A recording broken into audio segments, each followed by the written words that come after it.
All right, so today we are diving deep into Kenya. You ready for this one? Oh, absolutely. I always look forward to getting into these Kenyan news cycles. There's just never a dull moment. You can say that again, and today is no exception. We're talking impeachment trials, political maneuvering, economic twists, and some pretty interesting social commentary. Yeah, can't give it all away at the top, though. Got to keep people listening, right? Right, you got it.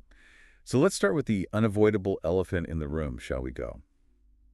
Rigathi Gachagua, the deputy president, is facing impeachment. Yeah, that's the big one, making headlines across all the papers. We're looking at charges from the National Assembly, 11 of them to be exact. 11 charges, wow. What exactly are they accusing him of? Oh, it's a mix of things, really, but it boils down to alleged misconduct, abuse of office, that sort of thing. And of course, Gachagua denies all charges, right? Oh, absolutely maintains his innocence, completely.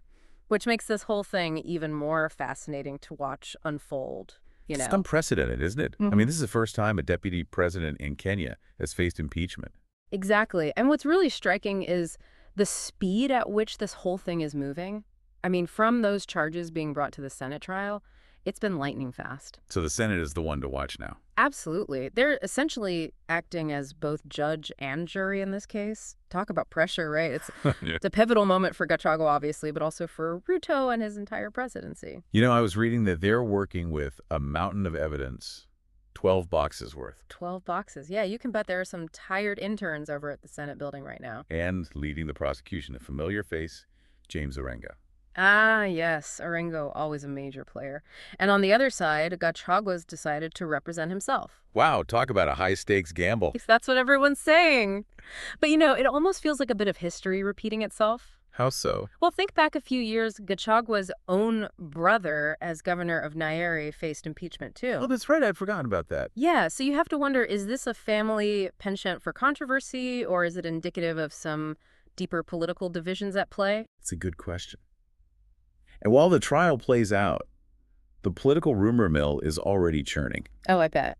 What are they saying? Well, the big question, of course, is who would succeed Gachagua if he were to be removed. Right. Well, some names are already being thrown around. Kindiki's name has come up a few times, and of course, Waiguru. And what about those rumors of Kenyaga meeting with Raila? Could that signal a potential alliance shift? That's the million-dollar question, isn't it? And it all comes back to the same issue, power dynamics. You see, it's not just about filling a vacant seat. It's about who controls that seat and what it means for the bigger political landscape in Kenya. So if Ruto does need to choose a new deputy president, he's got a real strategic decision to make. Absolutely. He needs to consider who can consolidate his power base, but also who can appease the different factions within the ruling coalition.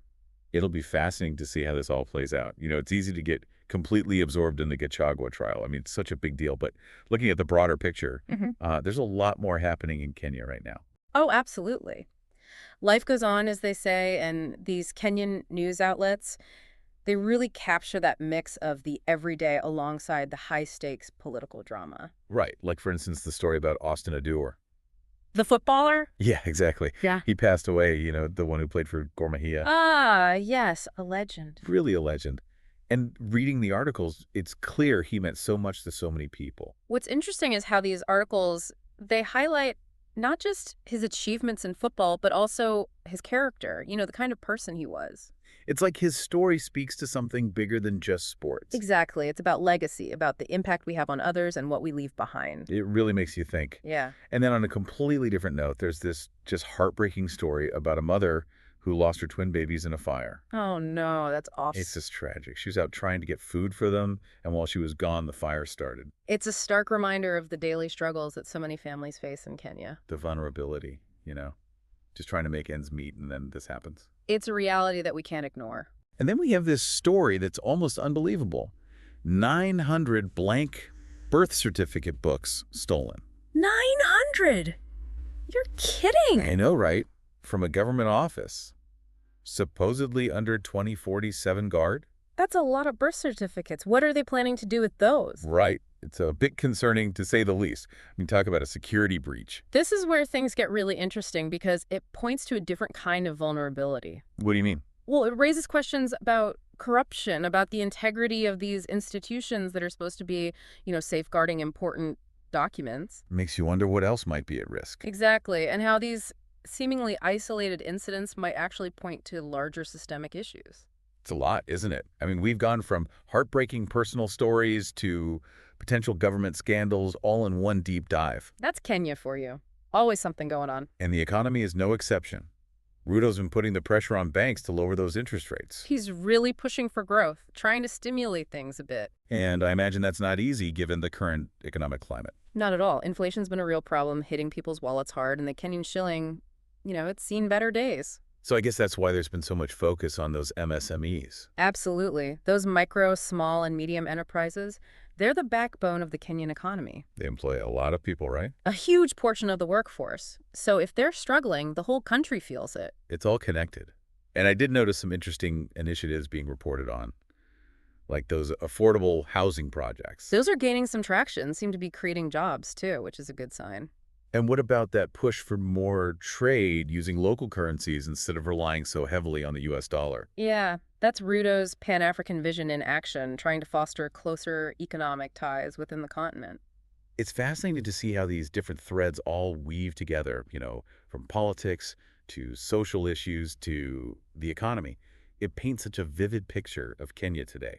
And that's the beauty of these deep dives, isn't it? We get to really explore those connections, see how these stories intersect. Exactly. It's Yeah. not just about the headlines. It's about understanding the nuances, the complexities of this incredible country. And I think that's what makes it so engaging for our listeners, too. Absolutely.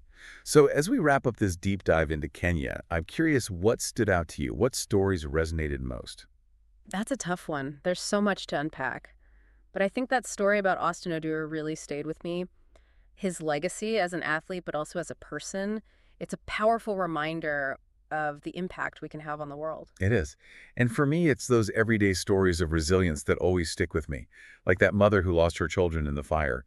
It's a stark reminder of the challenges so many people face, but also the strength they find to keep going. It's a powerful reminder that even amidst the chaos and uncertainty, there's always hope and humanity to be found. Absolutely.